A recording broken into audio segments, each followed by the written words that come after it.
बिजली का मोह दिखा दो, तुम खरीद लोगे, तुम झुक जाओगे। यहां तक कि धर्म भी तुम्हें पूरी तरह आजाद नहीं करता।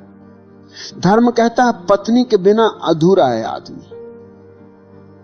तो एक तरफ धर्म मोह को गलत कहता है, दूसरी तरफ उसी मोह को धार्मिकता का नाम दे देता है। तुम उलझन में रहते हो और वही उलझन तुम्हारी गुलामी को और गहरा कर देती है। तुम सोचते हो कि मोह को छोड़ना मतलब स्त्री से भाग जाना है, किसी आश्रम में चले जाना है, किसी गुफा में छुप जाना है। नहीं, भागने से मोह नहीं छूटता, भागने से मोह और गहरा हो जाता है। तुम जितना दबाओगे वह उतना भीतर से चुभेगा। मोह को छोड़ने का पहला कदम है पहचानना। पहचानो कि यह मोह है, प्रेम नहीं। तुम्हारी भूख, तुम्हारी चाहत, तुम्हारा जुनून, यह सब प्रेम नहीं, यह सिर्फ शरीर और दिमाग का खेल है।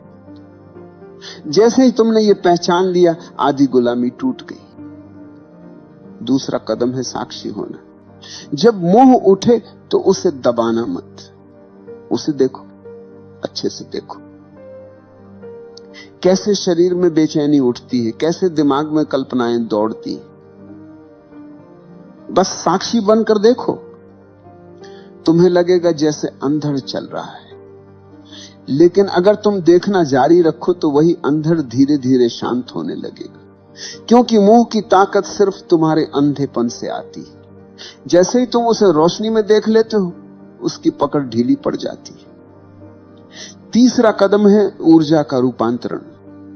मोह और वासना में बहुत ताकत है। अगर तुम इसे समझदारी से बदल दो तो यही ताकत प्रेम और करुणा बन जाती। तुम्हारी वही बेचैनी ध्यान की गहराई बन सकती है। तुम्हारी वही प्यास प्रार्थना का अमृत बन सकती है। यही वजह है कि ओशो कहते हैं वासना को दबाओ मत, रूपांतरित करो। अब सवाल है रूपांतरण कैसे होगा? बहुत सरल है। जब भी मोह उठे उसे ऊर्जा की तरह देखो, न कि पाप की तरह। आंखें बंद करो, गहरी सांस लो और उस ऊर्जा को भीतर उठते देखो। कल्पना मत करो, दबाओ मत, बस देखो।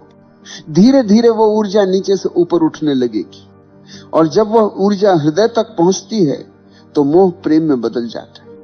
जब वही ऊर्जा तीसरे नेत्र तक पहुंचती है तो मोह ध्यान में बदल जाता है। चौथा कदम है अस्थाई को पहचानना। शरीर आज जवान है, कल बूढ़ा होगा।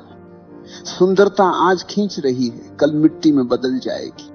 जिस मोह को तुम इतना बड़ा समझ रहे हो, उसकी उम्र बस कुछ साल है। जैसे ही यह समझ